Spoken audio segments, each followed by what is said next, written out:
So sure. Does Netanyahu know anything we don't know, Owen, or is he, as always is implied about Netanyahu, preparing his campaign for the next move? Well, listen, I may know something more than we do because he was on the phone with Pfizer's chief executive at 2 o'clock in the morning Israeli time, along with the senior official in the attorney general's office. So he had that call with the CEO. But of course, you're right. It's possible that Benjamin Netanyahu is exaggerating by a little bit exactly how far they got in that call. But there's clearly been progress made between Israel and Pfizer in the last few days. Again, of course, Netanyahu said that the first vaccines would be here in January. But I mean, those are only the first vaccines. As we all know, they're only going to be limited dosages. Even in a best case scenario in December or January, it'll quickly then be getting ramped up and be sent to the United States, all over the world, and hopefully here to Israel as well. I don't know that the deal has been signed, although one is expected to be signed in the days to come. And then, of course, the big question, how many doses is Israel going to get? The word has been about 3 million. Again, the country's population is 9 million and growing.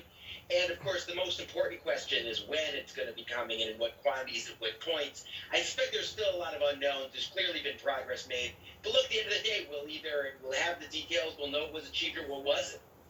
And Owen, until there's a vaccine, of course, there are guidelines to adhere to. And another study, an American study today, pinpointing top virus with a few lessons for Israel, too.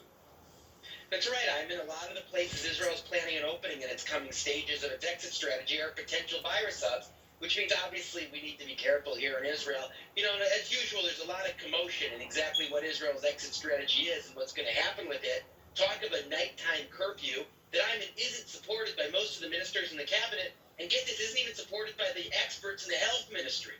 So it's unclear exactly what the goal is of having this nighttime curfew, but it's not expected to be approved for all those reasons. What is potentially on the table is returning 5th and 6th graders to the classroom come Sunday at the beginning of the Israeli school week. But again, even that is unclear because, again, the cabinet hasn't been able to meet, hasn't been able to come to a decision. And Owen, as if another unknown was needed in the already complicated Israeli reality, the court order today to the Israeli government basically asking it to explain why the current set of legislation behind its power-sharing structure should even be allowed. Is this, Owen, another trigger for a soon-to-come election? Well, it might be. I mean, don't lose sight of the fact this obviously got a lot of headlines tonight here in Israel, a lot of buzz. But all that the justices have done so far is say that they decide to have 21 days to answer their questions. They're going to have an expanded panel, hold a hearing, and only after that, at some point, are they going to issue a decision. So we don't know exactly what the justices will decide, but they certainly are interested in this and want this case to go forward, which may give us some sense. At issue are two provisions. Number one, the supermajority needed to bring down the government. The argument is that that takes away powers that the Israeli Knesset should have as a simple majority of 61. And second, the idea that in a motion of no confidence, that neither Netanyahu nor Gantz, the two prime minister and alternate prime minister, that neither one could be the replacement for the other. Again, that's also seen as potentially limiting the Knesset's powers. You know, I mean, this obviously would be great news for Benjamin Netanyahu if he gets a decision that goes his way, meaning that it strikes down these provisions.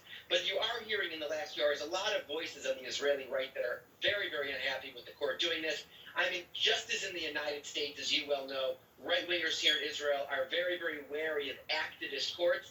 And this would be a very activist court. This is a basic law that was passed by the Knesset in setting up this government, part of Israel's quasi-constitution. So you would have the Israeli Supreme Court essentially taking a pen and striking out lines in the Constitution itself, something that even the U.S. Supreme Court does not do.